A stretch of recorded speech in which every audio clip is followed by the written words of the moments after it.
läheme selle aasta OSKA üldprognoosi juurde, siis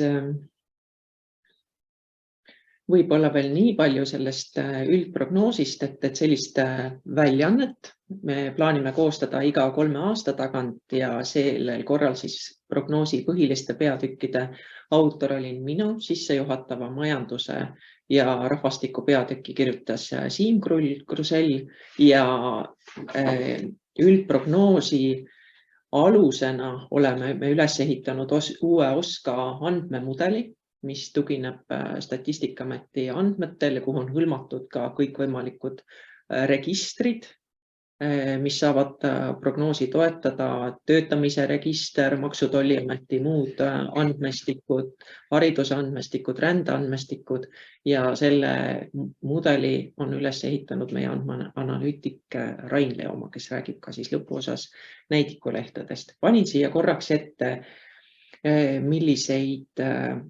mil moel me plaanime OSKA üldprognoosi avaldada, et täna me siis räägime sellest 2 violetsest osast siin üleval, kõigepealt uuringu aruandest, mida sellise väljaandena me mõne aasta tagant koostame ja samamoodi näidikulehtedest, mis on meil OSKA veebis ja kus saab täpsemat infot nii valdkondade, ametialagruppide kui õppesuundade kohta. Me plaanime välja arendada ka veelgi detailsemat infot andva siis OSKA prognoosi näidikulaua, panna üles erinevates lõigetes koondtabeleid, samamoodi avaandmed ja täiesti eraldi arendussuund on siis oskuste vajadus, kui Kutsekoda on välja arendanud ka oskuste klassifikaatori ja seda on samamoodi võimalik seostada ametialade, valdkondade ja tööjõuprognoosiga.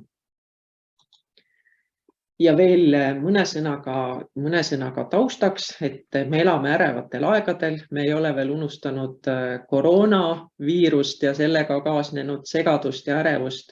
Nüüd oleme me olnud aasta aega sõjauudiste keerises ja viimased 6 aega veel ka ärevad teated pangandusmaailmast.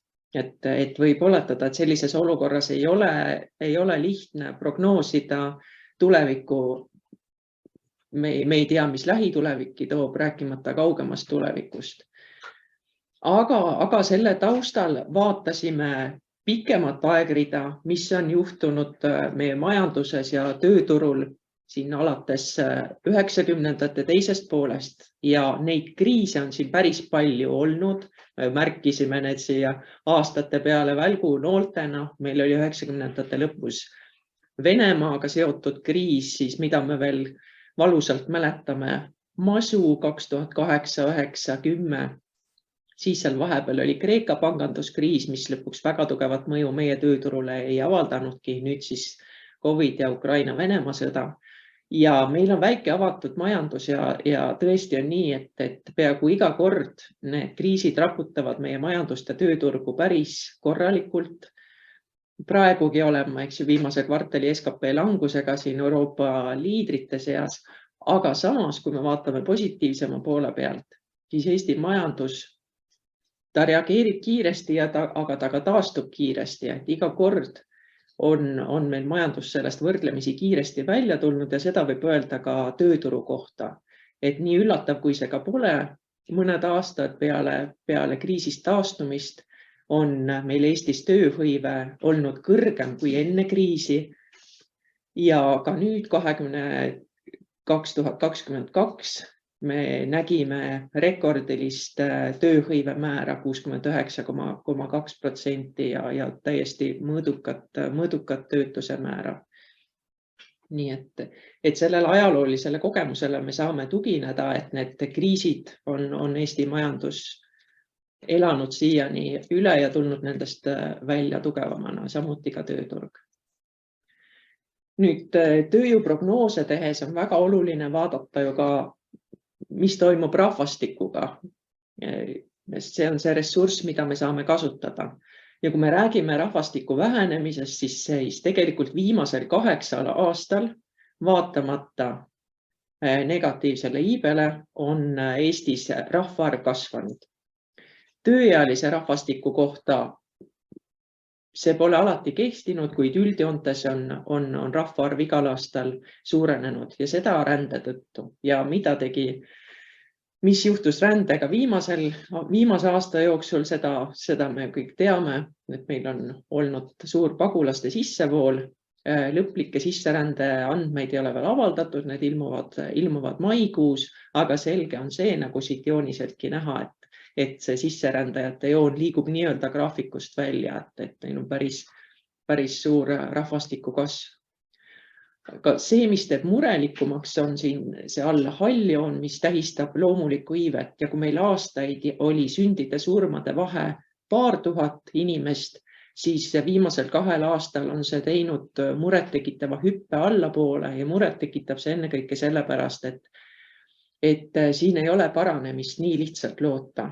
Need naised, kes nüüd sünnitavad, on juba see 90ndate väike põlvkond ja isegi kui meil on rohkem lapsi ühe naise kohta, siis lihtsalt nende sünnitusealiste naiste arv on nii väike, et sealt see sündide arv, seal väga palju tõusuruumi ei ole. Et selles suhtes see on meil mõttekoht, kuidas me saame oma tööd tehtud ja kuidas me oma majandust nii ümber korraldame, et me saame hakkama nende inimestega, kes meil on või siis ei saa, ka see on mõttekoht. Mille arvelt meil on see tööhõive tõusnud, seal on olnud päris palju ju ka just seda vanemaealist eagruppi. Vanemaealiste hõive on aasta-aastalt kasvanud, nagu siit graafikult on näha, aga toimus muutus koroona-aastatel 2020, 2021. Jälgisime seda murelikult, sest see oli nii-öelda suur muutus võrreldes sellega, mis oli aastaid toimunud, kus meil olid vanemaealisi igal aastal üha enam tööturul olnud.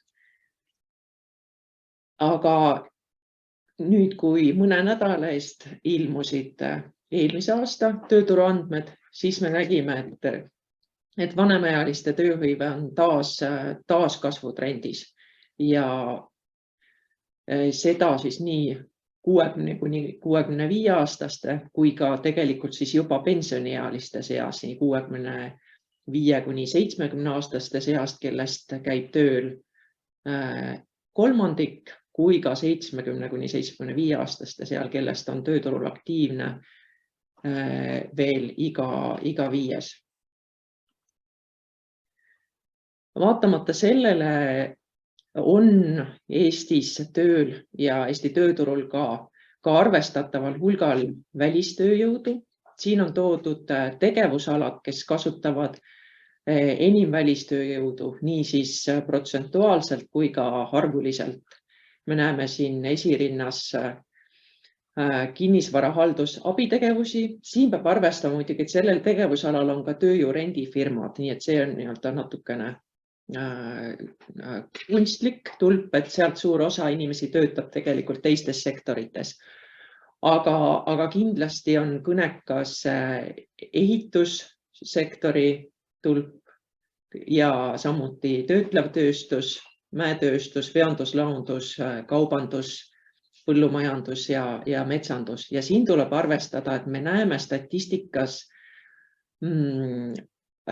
pikaajalise tööloaga, alalise elamisloaga välistööjõudu. Me näeme lühiajalisi töötajaid, aga keda me ei näe statistikas on nii-öelda Eestisse lähetatud töötajad ehk need nii-öelda Poola D-viisaga. Et kui me need siia juurde liidaksime, oleks need tulbad veel märksa kõrgemad.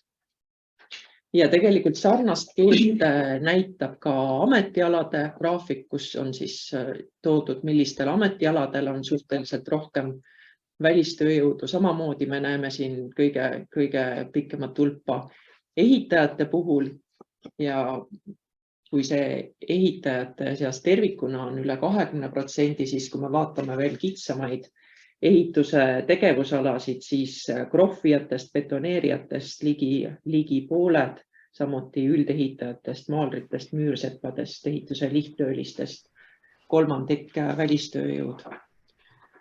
Samamoodi paljud tööstuse ja põllumajanduse ametialad, eriti põllumajanduse ja metsanduse lihttöölised. Nii et siin me näeme, et väga paljudes valdkondades on märkamatult nagu välistööjõu kanda juba väga kaalukas osa tööst. Nüüd, kui me lähme hõive või selle aasta prognoosi põhitulemuste juurde, siis ma panin siia kõrvuti nii-öelda kolm graafikut. Siin on tegevusalad vasakul selle järgi, kuidas töökohtade arv järgmise 10 aasta jooksul prognoosi järgi kasvab või kahaneb. Siis keskel, kui suur osakaal on prognoositult järgmise 10 aasta jooksul seal sektoris pensionile jääjaid. Ja kolmas suur tööjõuvajadust tekitav tegur on voolavus, nii et parempoolne graafik näitab, et kui suur on voolavus erinevatel tegevusaladel. Ja kõik need kolm tegurit on ju nii-öelda tööjõuvajadust tekitavad sektorile. Ja õnneks on nii, et reeglina ei lange need kolm tegurit ühes valdkonnas kokku, et kui hõive kasv on suurim IT-tegevusalal, finantskindlustustegevuses ka ennekõike IT-mahukuse tõttu, tervises ja sotsiaalhoolekandes, siis pensionile jääjaid vanemaealisi on samamoodi tervises ja sotsiaalhoolekandes, aga ka energeetikas, hariduses, transpordivaldkonnas, põllumajanduses ja voolavus on jällegi suur majutuses, toitlustuses, haldusabitegevuses. Võib-olla kriitilisem on siin tervishoid ja sotsiaalhoolekanne, kus on nii palju vanemaealisi ja samal ajal on ka vaja lisatööjõudu, kuna töökohti tekib juurde. Samalaadset pilti me näeme ka laiade ametirühmade vaates, et kui enim töökohti tekib juurde tippspetsialistide või keskastme spetsialistide gruppi, siis vanemaealisi, kes tõenäoliselt jäävad pensionile, prognoosiperioodil on enam teenindusmüügitöötajate seas, seadme masinaoperaatorite, lihttöötajate, oskustöötajate seas ja voolavus on jälle suurem lihttöö, kontori, klienditöö ja oskustöötajate seas. Et jällegi need kolm tegurit ei lange ühegi ametirühma puhul kokku. Võib-olla on siin võib-olla keerulisem tehnikute keskastme spetsialistidega, kus töökohti tuleb juurde ja samal ajal on ka suhteliselt palju pensionile minejaid ja ka suhteliselt suur voolavus. Kui me nüüd vaatame hariduse järgi, kui me vaatame, et need uued töökohad, mis prognoosiperioodil tekivad või siis see nii-öelda pensionile jäävad inimesed, keda on vaja asendada, siis millise haridusega on vaja uut tööjõudu. Hinnanguliselt pooled töökohad eeldavad kõrgharidust või nii-öelda kõrgharidusele vastavaid oskusi. Väga palju on pensionile jääjaid ka kutseharidust eeldavatel töökohtadel, siis ka kolmandik avanevatest töökohtadest eeldab kutseharidust. Kui me arvuliselt vaatame, siis aastas üle 9000 uue töötaja peaks olema kõrgharidusega, üle 5000 kutseharidusega. Ja siin graafikul on toodud nii-öelda valdkonniti koolitusvajaduse, koolituspakkumise tasakaal, kus me näeme, et kõige suurem puudujääk tasemeõppes siis ennekõike on hariduse valdkonnas, IT-valdkonnas, tervishoiu, sotsiaalhoolekande valdkonnas ja puudujääk on ka laonduse kutsealadel. Aga siit me tõesti näeme, et tegelikult enamik sektoreid on miinuses, mis just näitabki seda, et me oma nii-öelda haridusmahtudega ei suuda neid tekkivaid töökohti ja tööjõuvajadust enamikes sektorites ära katta. Nii palju prognoosi põhitulemustest. Me vaatasime selle aasta üldprognoosi väljaandes ka detailsemalt, millised on need suuremad ebakõlad tööjõuvajaduse ja tööjõupakkumise vahel ja millised võiksid olla leevendusvõimalused. Mis on peamised põhjused, miks tööjõupuudus ühes või teises sektoris tekib? Siin on, need põhjused võivad olla väga erinevaid. See võib tulla konkreetsest piirkonnast. Võib ka olla, et meil ei olegi selle oskuse või sobiva haridusega inimesi piisavalt saada või ei vasta need pakutavad töötingimused ja inimeste ootused üksteisele. No, demograafilised eripärad, meie vananev rahvastik, see, et noori ongi vähe, eriti teatud piirkondades, see kindlasti mõjutab. Tehnoloogia areng muudab neid töökohti, mis meil on, muutuvad töökohad tööstuses ja samamoodi liigub nii-öelda töökohtade raskuspunkt tööstusest teenindussektorisse ja ka töösuhted muutuvad ajas lühemaks, mis tähendab seda, et ettevõtted peavadki tihedamini värbama. Kui nüüd vaadata asja nii-öelda süsteemselt, siis laias laastus võib seda tööjõunappust või tööjõupuudust jagada 2 tüübiks. Ühe tahuna on meil ebapiisav tööjõu pakkumine. Need on enamasti need töökohad, mis eeldavad kõrgema taseme oskusi, kõrgemat haridust, töötingimused on reeglina head ja sageli on selline olukord sektorites, kus on kiire tehnoloogiline areng seotud automatiseerimise ja digitaliseerimisega. Ja nüüd teine suur pool tööjõunappusest on jälle töökohad, kus pigem on madalam oskustase, sageli on need seotud hooajatöödega või lihtsalt ka sektoritega, kus on kord suurem tööjõuvajadus, kord väiksem tööjõuvajadus, sõltuvad sellest, kuidas majandusel parasjagu läheb. Seal on sageli suur tööjõuvoolavus, mis tähendab seda, et ettevõtted ongi pidevas värbamise olukorras ja vabu töökohti võib olla palju ja need värbamisraskused võivad olla ka seotud pigem töötingimuste või palgatasemega ja mitte isegi nii palju sellega, et sobivate oskuste või haridusega inimesi ei oleks tööturul olemas.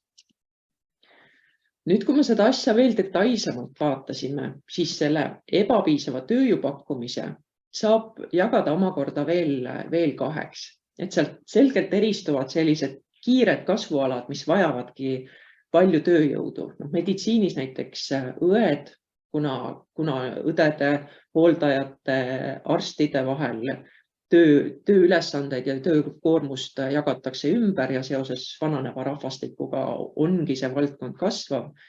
IT loomulikult, mis vajab, mõnikord tundub, et lõputult tööjõudu, kuigi me oleme viimane aasta näinud siin ka väikseid muutuseid seoses startupide raskustega. Andmeteadus, andmeanalüüs, kui kiirelt arenev ala, aga ka paljud tehnilised alad, mehhatroonikud, automaatikud, seadistajad, hoonete tehnosüsteemide spetsialistid, turvatehnikud. Ja natuke teise tüübina võib vaadata siin kitsamaid erialasid, kohati ka nišialad, mis samuti eeldavad pikka väljaõpet, kõrget haridustaset, häid oskusi. Aga samas neid töökohti arvuliselt ei pruugi olla nii palju. Osad insenerialad näiteks, veel kitsad tippspetsialistide alad, lennundus või merendus, ka eriarstid, loomaarstid, logopeedid, et ka siin on oluline neid inimesi piisavalt koolitada, aga sama oluline on ka töökohti ja inimesi kokku viia. Ja nüüd selle teise tüübi näidetena, siis, kus on palju töökohti, aga võib olla küsimus töötingimustes, on siin toodud majutus, toitlustus, puhastusteenindus, müügivaldkond, hooldus, põllumajandus ja metsanduse hooajatööd, ehitus, tootmise töökohad, sõidukijuhid. Mõne sõnaga nendest tüüpidest veel ükshaaval ka lähemalt.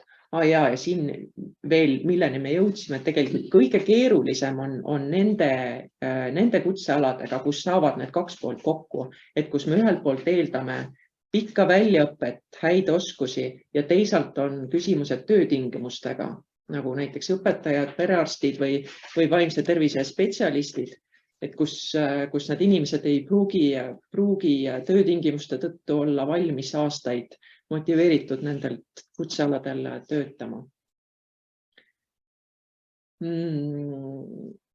Kiiretest kasvualadest veel, et siin ilmselt tuleks rakendada kõikvõimalikke viise, et nendele erialadele inimesi saada, neid õpetada tasemeõppes, ümberõppes, täiendõppes, võimaldada erialale tagasipöördumist, kui inimestel on kunagi see hariduse omandatud, seal on ilmselt vaja välistööjõu rakendada ja küsimus on siis ka nii-öelda sihtrühmade laiendamisel, näiteks mehed õendusesse või naised tehnoloogia aladele. Nüüd insenerialade puhul me vaatasime ka voolavust ja kutsekindlust ja tegelikult on see hea, et inimesed, kes on tehnilise kõrghariduse omandanud ka 10 aastat hiljem, reeglina töötatakse erialasel tööl. Siin on natukene erinevates inseneeria valdkondades erinev, mõnevõrra madalam on see näiteks toiduainetööte töötlemise või keemiatehnoloogia lõpetajate puhul. Omaette küsimus muidugi on tehnoloogia erialad versus IT, kuna IT on atraktiivne, seal on kõrged palgad, siis see tõmbab ära ka insenerialadelt seda potentsiaalset õppijate baasi. Ja isegi kui inimene õpib siis muud inseneriala peale IT, siis suhteliselt paljud nendest lähevad hiljem ka IT-sektorisse tööle. Et ka siin on küsimust, kuidas me tõstame teiste insenerialade atraktiivsust IT kõrval, kas me ka siin saame näiteks tehnikaaladel naisi rohkem rakendada, kuidas ka täiskasvanutele luua siin sisenemise tagasipöördumisteid. Nüüd pideva uue tööjõu vajadusega erialadel.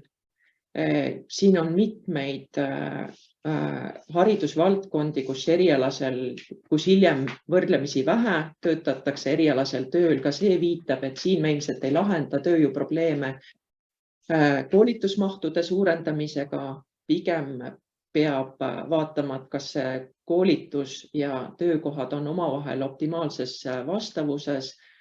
Miks inimesed ei tööta erialasel tööl, kas siin on vaja tegeleda hoopis töötingimuste muutmisega või on ka küsimärk, kus me siis lepimegi, et me kasutame välistööjõudu. Ja nendel erialadel, kus on siis see pikk väljaõppe, samas keerulised töötingimused, jah, ühest küljest me peame vaatama, et meil piisavalt inimesi oleks selle haridusega, aga ainult sellest ei piisa. Kindlasti siin tuleb vaadata ka töötingimused üle ja jah, see puudutab palka, aga mitte ainult palka. Sageli on siin rohkem küsimus ka töökoormuses, töötingimustes, organisatsioonikultuuris, tugistruktuurides, eriti alustavatele töötajatele või siis ka töö ja teenuste ümberkorralduses, kui me mõtleme õpetajate peale, siis maapiirkondades on neil väga keeruline saada kokku täiskohta, samamoodi vaimse tervise spetsialistile, et siin võib-olla vajabki hoopis töö ümberkorraldamist. Ja kolmanda teemana avan pisut selle aasta üldprognoosi fookusteemat. Selleks olid suurima haridusliku ebakõlaga ametialad. Me vaatasime, millisel tasemel haridust eeldab inimese ametiala ja millise haridusega inimesed seal reaalselt töötavad. Me tuginesime ametite klassifikaatorile ja siin ülevaate saamiseks tõin selle struktuuri, siis ametid on jaotatud 9 gruppi juhtidest kuni lihttöötajateni ja siin on ka näha, kui palju mingil tasemel inimesi Eestis töötab. Et seal ongi nii-öelda valge kraed, on siis juhid, tippspetsialistid, tehnikud, keskastme spetsialistid ja ametnikud.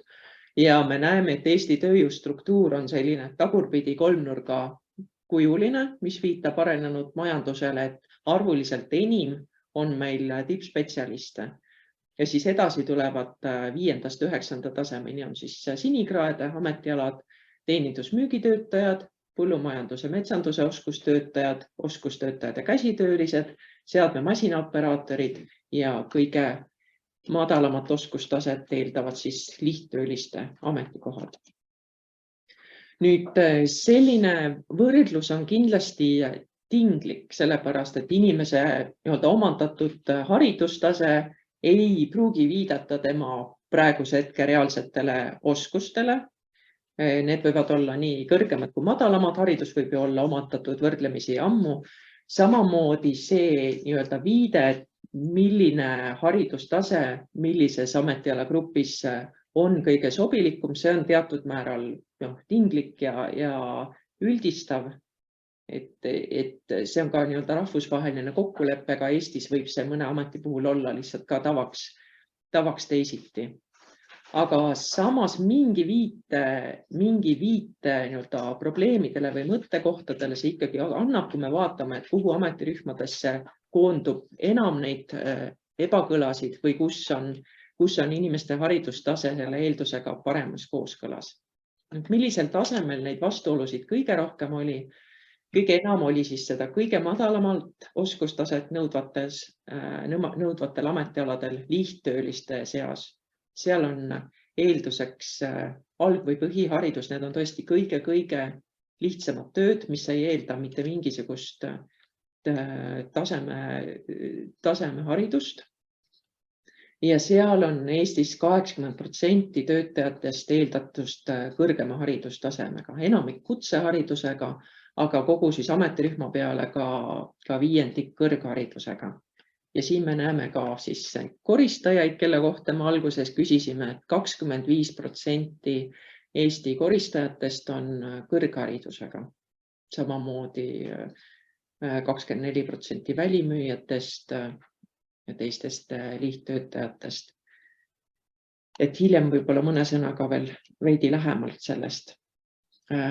Samuti on päris palju seda vastuolu eeldatava ja tegeliku haridustaseme vahel kontoritöötajate puhul.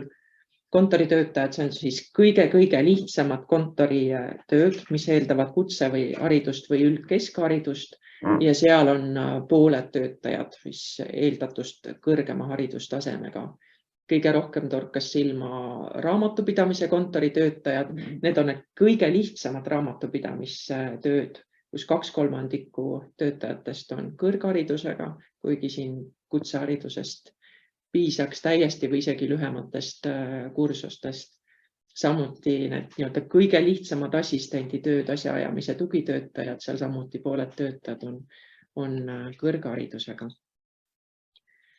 Neid hariduslikke vastuolusid oli palju ka tehnikute ja keskastme spetsialistide grupis, mis eeldab kutseharidust või siis kõrghariduse esimest taset ja kus pooled töötajad olid siis kas kõrgema või madalama haridusega ja siin jälle kõrgema haridusega torkasid silma biotehnikud, kellest 2/3 on magistrikraadiga või siis lihtsamad jurist-asjaajad, kellest pooled on magistrikraadiga. Et siin on ka mõttekoht, kas see viitab ülekoolitamisele.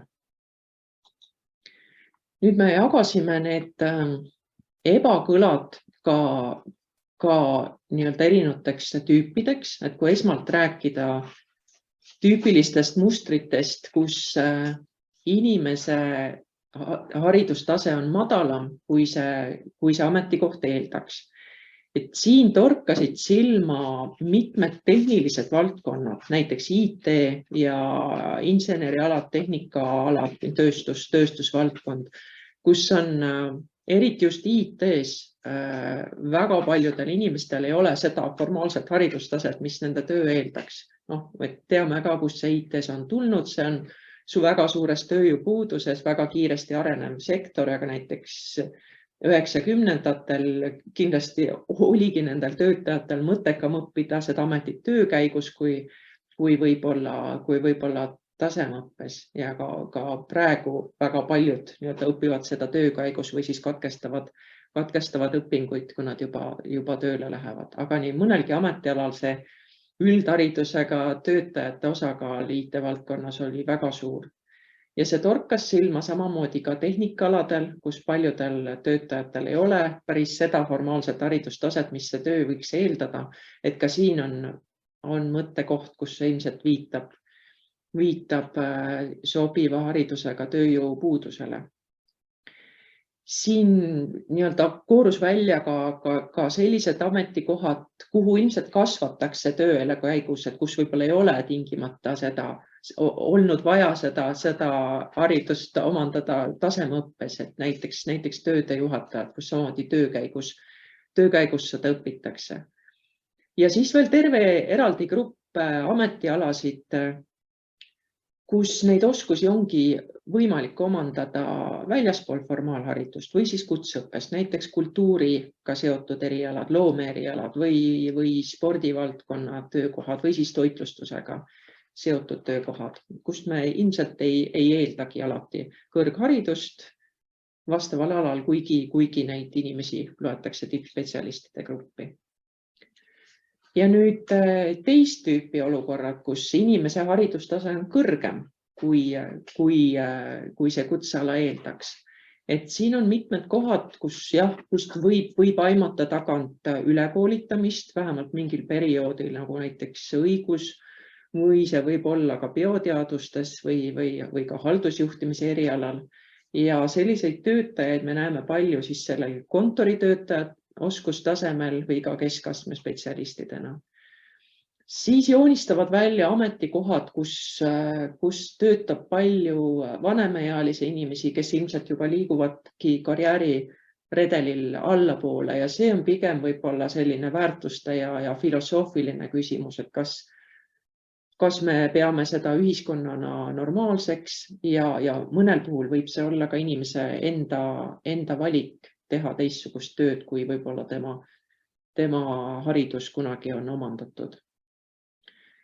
Ilmselt sageli sellel nii-öelda eeldatust madalamat haridust eeldaval ametikoha töötamise taga on ka takistused leida oma kvalifikatsioonile vastavat tööd. See võib olla seotud näiteks keeleoskusega, see võib olla seotud mingite konkreetsete oskuste või sotsiaalsete oskustega või ka geograafilise piirkonnaga. Ja siin ilmselt selle 2021 statistikas veel ei olnud, aga me teame, et need probleemid on praegu olnud ka Ukraina pagulaste tööle rakendamisel. Osa sellest nii-öelda haridustaseme mittevastavusest võib tulla ka sellest, et meie varem omandatud kõrgharidused võrdsustati magistrikraadiga või siis tööstuse ja põllumajanduse ametikohtade puhul kohati on see oskuse lihttöö piirhägune. Et sellised mustrid tulid sealt analüüsist välja ja selle kohta siis saab ka raportist veel põhjalikumalt lugeda. Aga nüüd me olemegi jõudnud sinnamaani, kus üldprognoosis me oleme rääkinud ja saame võtta 10 minutit küsimustele. Jah, Ingu, aitäh sulle, väga huvitav ettekanne. Meil chatis hetkel küsimusi otseselt ei ole, küll on Annelil kommentaar, et minu teada on tippspetsialistide all ka näiteks õed, et kuidas kommenteerid? Jah, õed on tippspetsialistid, nii on. Nii, chatis rohkem küsimusi pole, aga kuulajad saate ka praegu küsida, et on teil küsimusi Ingvele?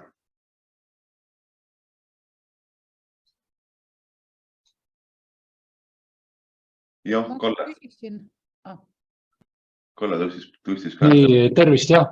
Et väga põhjalik materjal ja siin on ikka üllatusi ka, et parasjagu. Aga üks selline küsimus on, et praegu võib-olla see üks kriis on veel tulekul, et see puudutab sedasama ChatGPT ja tehisintellekti mõju sellisele tööhõivele ja ilmselt ka tervele reaale ametikohtadele, mis satuvad sellega löögi alla. Ja kahtlemata see löögi alla sattumine tuleb just nimelt selle perioodi jooksul, mis praegu on kavandatud või vaatluse all. Et kas on jutuks olnud või mida te teete? Aitäh! Kindlasti satuvad nii mõnedki tööd ja töökohad sellega löögi alla. Et tõenäoliselt praegusel selle prognoosiperioodi jooksul see on veel pigem selle mõjuga, et me peame õppima tehisintellektiga koos tööd tegema. et ilmselt suure osa me peame õppima nii-öelda, kuidas suur osa ülesannetest anda tehisintellektile ja mida siis inimene sealt kõrvalt saab teha teisiti ja võib-olla nutikamalt, aga selles mõttes mul on tunne, et me elame praegu suurel murranguperioodil. Kui me oleme rääkinud siiamaani automatiseerimisest ja digitaliseerimisest, et see seab ohtu need keskmise oskustasemega töökohad, võib-olla ka madalama oskustaseme, kuigi tegelikult me oleme ju näinud, et seda füüsilist tööd võib olla väga palju raskem automatiseerida kui võib-olla sellist kontoritööd, siis nüüd tehisintellekt võib seada ohtu need kõige kõrgema oskustasemega töökohad. Ja see on midagi uut, mida me alles hakkame nägema. Tõesti arstidest, juristidest ja ka meie analüütikutena. Et täpselt samamoodi. Et ühesõnaga minu tunnetus ühtib ka, et me oleme praegu suurel murrangu ajastul. Me ei oska veel päris täpselt prognoosida, kui palju see kaotab töökohti, kui palju tegelikult see võib-olla ka tekitab töökohti juurde ja mis tasemele. Et ilmselt jah, esialgu see mõju tuleb rohkem tööülesannetele ja võib-olla vähem töökohtade arvu mõttes, aga see mõju jah, pikemas perspektiivis sellega ei piirdu kindlasti. Et väga huvitavad ajad. Jah, et just nagu siin tehtud on, et kui on küsimused, et siis saab ChatGPT-le küsida, et mida nüüd oska raportiga peale hakata tulevikus. Nii et siin on jah, selge. Aga tore, et olete tähelepanu, olete märganud. Absoluutselt. Nii, selge. On veel küsimusi?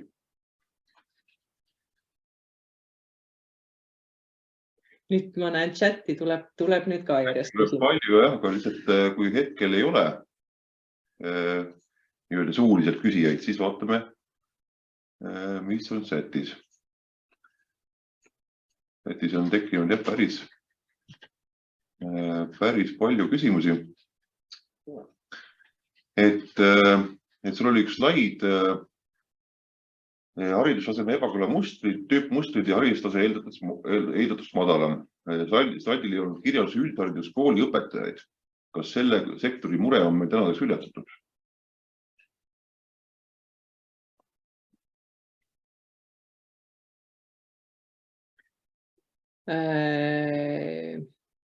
Mul on tunne, et siin on adressaat vale. Et Meeli Kaldma, et ma tean, et Haridusministeerium on tellinud sellel aastal sadades õpetajate kohti juurde ülikoolidelt, aga rohkem vastata ei oska. Ma ei tea, kas siin on keegi, kes oskab vastata. Ja et üldhariduskoolide õpetajate mure murtud kindlasti ei ole. Kui me vaatame juba mõni aasta tagasi oli õpetajate see vanemaealiste osakaal väga-väga muret tekitav, eriti reaalainete õpetajate puhul ja see ei ole läinud aastatega paremaks, see on läinud hullemaks. Ja me võime need koolituskohti tellida juurde ülikoolist, aga me peame sinna ka saama õppijad. Meil on vaja saada, et nad siis läbiksid ka magistriõppe, et nad läheksid kooli, et nad püsiksid koolis, et see on üsna herakleslik ülesanne kõik, et siin kindlasti see õppekohtade planeerimine on väga oluline, aga kogu see pakett, just nimelt see töökorraldus, tugistruktuurid, organisatsiooni kultuur, lapsevanematega suhtlemine, et siin on terve maailm, mis tuleb sinna kõrvale, mis vajab tähelepanu ja mis tuleb ära lahendada. Ingu, üks küsimus on tulevikukompetentside kohta, et millised oleks sellised peamised kompetentsid, mida tulevikus tööturul vaja on?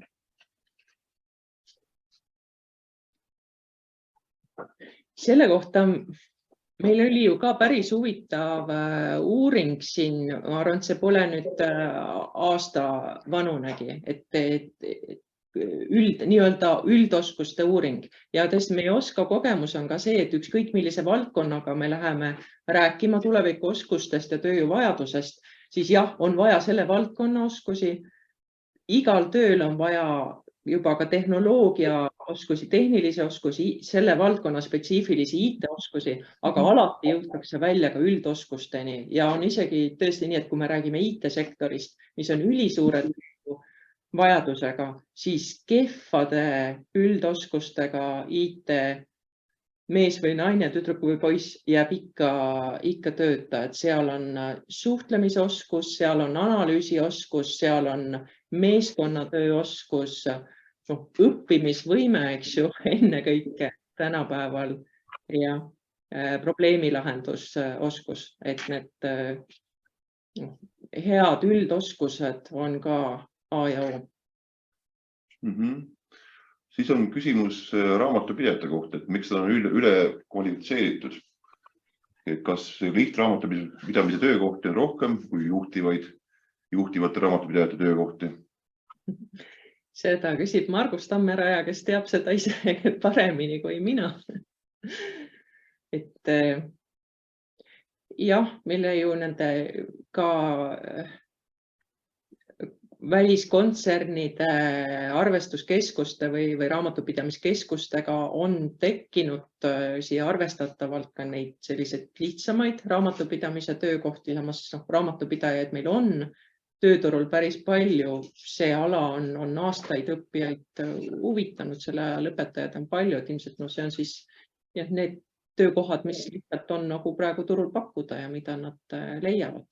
Aga kuna meil arvestusala uuring oskas just algamas, siis me saame koos Margus Tammerajaga nendele probleemidele põhjalikumalt otsa vaadata.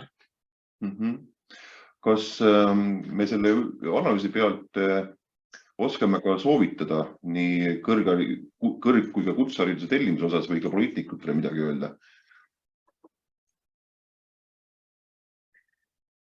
Kas või sisserände poolest? No üks asi on just see nii-öelda inimeste kvalifikatsiooni ja töökohtade kokkuviimine ka sisserändajate puhul, et ka need, kes viimase lainega siia tulid, nad olid ju väga palju kõrgharidusega naised ja nad teevad lihttööd Eestis. Et tasub pingutada selle nimel, et need kvalifikatsioonide vastavuse probleeme lahendada, et nad saaksid siin mingilgi määral erialaselt rakenduda, sest enamasti nendel töökohtadel on meil siin just töökoha puudus. Väga suurt tähelepanu IT kõrval vajab inseneeria ja tehnoloogia valdkonda, et ma tean, siin on palju tehtud, inseneriakadeemia on käima lükkamisel, aga siin on ilmselt vaja samamoodi nagu tervet sükest tervikut meetmetest, et kuidas me saame rohkem inimesi tehnoloogiat õppima ja ka tehnoloogia valdkonda tagasi pöördumast. Meil on ju 2, 3, 4 karjääri võib-olla elu jooksul ja õpetajate probleem kindlasti ka just reaalainete õpetajate, kutseõpetajate probleem. Sa Ingrid nimetasid lihtsamaid asjaajamise tugifunktsioone, et kus nad töötavad? Peaaegu kõikides organisatsioonides ja ettevõtetes ja samas me näeme, et see on üks selline ametiala, mis on päris kiirelt kahanenud, et kui siin veel 20 aastat tagasi igal endast lugupidaval juhil oli sekretär ja organisatsiooni peal oli ka vägagi mitu tugitöötajat, siis nüüd on väga paljud asjad läinud automaatseks, meil ei ole ka enam sellist protokollimist, paljud asjad saab juht ja iga töötaja ise internetis ära teha, et lihtsalt see töö, need funktsioonid on nagu kokku tõmmanud meil tööturul. Nii, mis siin veel on? Jah, et nimetatakse, et on see põnev uus teadmine on välistööjõu kohta, et kas on ka näha, et järgmise 7-8 aasta jooksul peaksid need arvud siis kindlasti suurema silmast välistööjõudu, vaadates turunõudlust ja Eesti rahvaarvu langemist. Välistööjõuga on väga suur mõttekoht, et meie välistööjõupoliitika on siiamaani olnud ju see, et me soosime siin nii-öelda kõrgepalgalistele töökohtadele sisenevat välistööjõudu, tippspetsialiste, aga nüüd, kui me vaatame seda reaalset pilti, siis tegelikult väga suur välistöö osakaal on just lihtsamatel töödel ja tööstuses, põllumajanduses, et nii-öelda see riigi poliitika ja see reaalne pilt on praegu vastuolus, et see ongi mõttekoht, millise otsuse me riigina teeme, et kas me mingeid töid jaksame ja tahame ise teha või ei taha, et kas me siis nii-öelda legaliseerimegi selle juba praegu toimuva olukorra, et suurt osa meie töödest teevad väljaspoolt sisse tulnud inimesed või siis otsustame, et see ei sobi meile. Et see on poliitiline otsustuskoht. Ma ühe küsimuse veel siit jõuan ehk võtta, et enne kui me läheme edasi. Et kas saab ka öelda, et millistes valdkondades on hästi, et kus on koolituspakkumine siis Raul ütleb, et adekvaatsem, ja mis on nende valdkondade ühine tunnus? Kas näiteks tegu riigiametite või tellimusega sealt poolt? Kas saab midagi öelda? Hästi on enamasti nendes valdkondades, kus saab nii-öelda kaks õnnelikku tegurit kokku, et need erialad ei ole väga kontimurdvad õppida ja samas on ka töötingimused ja palgatingimused võrdlemisi head ja motiveerivad. Et ma mäletan näiteks, kui me uurisime personalitöö kutsealasid või personalitöö valdkonda, siis nad ütlesid, neil sisuliselt probleeme ei ole. Inimesed tahavad seda ala õppida ja tulevad tööle ja töötavad ja nii-öelda tööjõuga ja probleeme ei ole. Võib-olla kultuurivaldkondades samamoodi, et huvitavad erialad, neid õppijaid on alati ja reeglina on siis nii-öelda tööjõudu rohkem või tegelikult neid töökohti. Jah, nende nii-öelda õppijate seas populaarsetel erialadel enamasti ei ole tööjõuprobleeme, aga alad, mis on keerulisemad õppida, siis kipub olema nii, et on tööjõupuudus. Aitäh, Ingve, aitäh küsijatele, aga nüüd läheme ikkagi nüüd edasi. Et palun, Rain.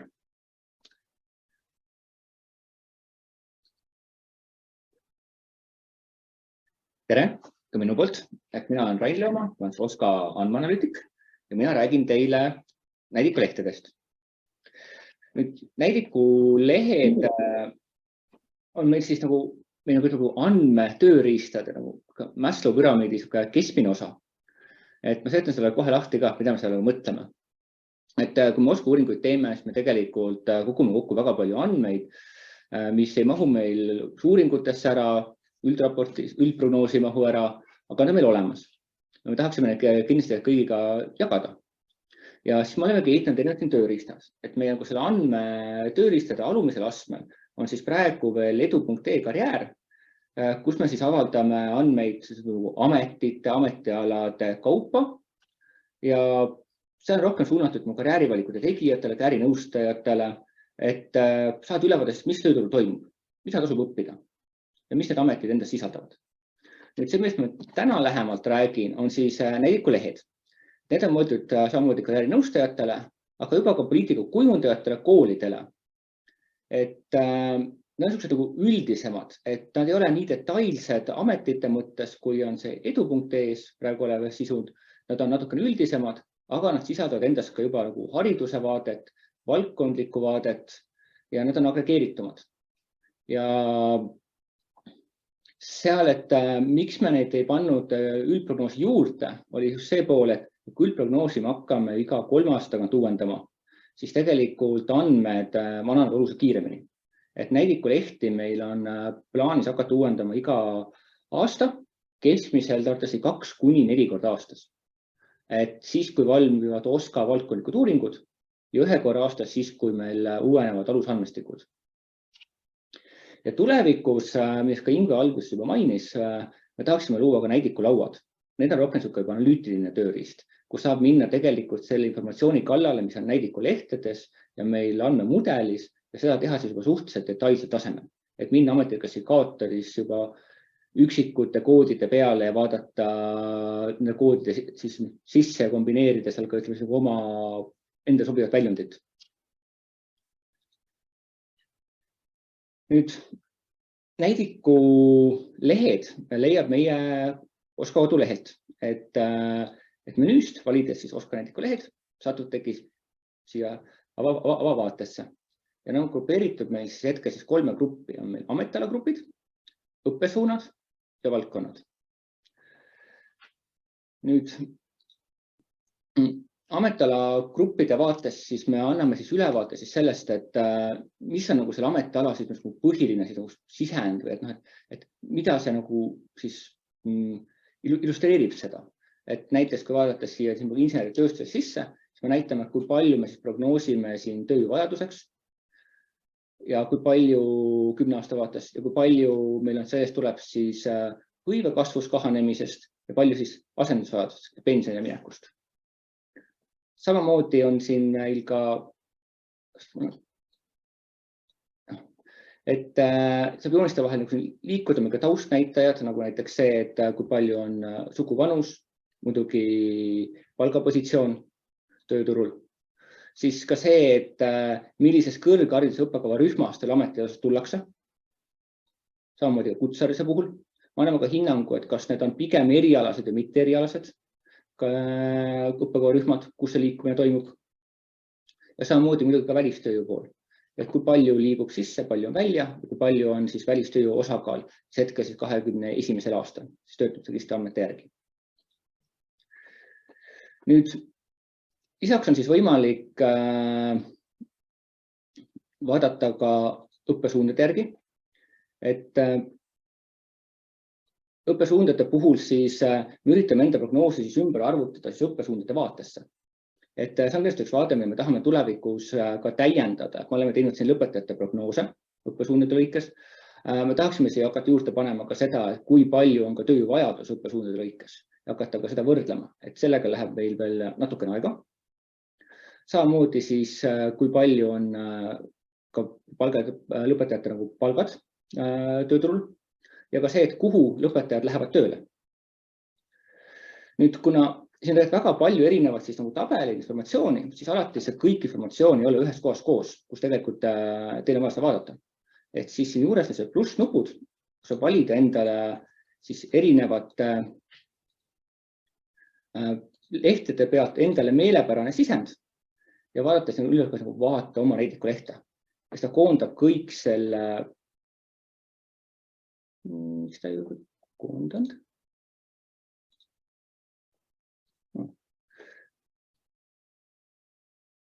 Näed, on tehniline probleem tekkinud. Et iseenesest on see, et ta peaks koondama siia kokku ühele näidiku lehele täpselt need joonised, mida me olete valinud. Siis saab need ka välja printida, et näitab küll, et siin on 6, aga praegu see ei teki, et ma pärast uurin kohe, et milles see probleem on. Lisaks on võimalik siis vaadata ka joonise tüübi järgi, et näiteks valida palk ja siis tõesti vaadata kõiki siis palgajooniseid järjest, et ei pea nagu võrdlema neid hüppama erinevate siis valdkondade õppesuunda ametele gruppide vahel, et ta otsibki täpselt need kõik toob esile joonise tüübi järgi. Lisaks siin kõrval on meil lõik nagu vaatejuhendit. Siin on meil siis kirjas siis kõige olulisem asjana võib-olla kohe see, et millal on andmed uuendatud viimati. Ja ka see alusandmestik, mida me kasutasime nende andmete uuendamiseks. Et alusandmestikus meil on kõik andmed olemas peale palgaandmete. Kui need palgaandmed on suhteliselt detailsed ja neid me kasutame ainult jooniste tegemiseks ja neid me ei tohi jagada. Ja ka kui teil on muid küsimusi või soove, et mida te tahaksite siis näitliku lehtedel näha lisainformatsioonina, siis kirjutage mulle.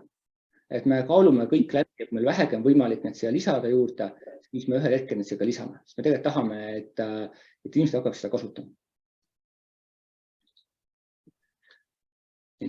Aga minul rohkem näitliku lehtedel rääkida ei ole. Raini, aitäh sulle. Ma vaatan, et meil aeg kipub valastamatult lõpupoole minema, et nagu Rain ütles, et saab tema käest küsida ja saab ka tegelikult Ingve käest küsida, ma usun, ka pärast tänast ettekannet, aga nüüd ma tegelikult annaks sõna nüüd tagasi Siretile hoopis, et võtaks päeva kokku. Ja, suur aitäh. nii Ilvele, Rainile, Siimule kui ka kõikidele kuulajatele, küsijatele. Lõpetuseks paar sõna veel teiste OSKA uuringute kohta. Meil on sel aastal juba valminud metsanduse ja puidutööstuse valdkonna uuring ning põllumajanduse toiduainetööstuse uuring. Ning need, kes tunnevad võib-olla tervet uuringut läbi lugeda ei jaksa, siis tulge ikkagi OSKA kodulehele ja te leiate värskete uuringute juures ka sellised uued tooted, 2-leheküljelised teemalehed, kus on võetud kõige olulisem antud uuringu kohta. Üldprognoosi kohta samasugused teemalehed on valmimas ja need me lisame siis OSKA kodulehel uuringu leheküljele, kuhu tuleb ka tänase infotunni salvestus. Ja järgmisena on valmimas sellised OSKA uuringud nagu teadus- ja arendustegevust, töötajate vajadus ettevõtetes ning masina-, metalli- ja elektroonikatööstuse valdkonna uuring. Nii et ootame teid järgmistesse infotundidesse juba peagi. Aga tänaseks suur aitäh teile kõigile. Aitäh! Aitäh!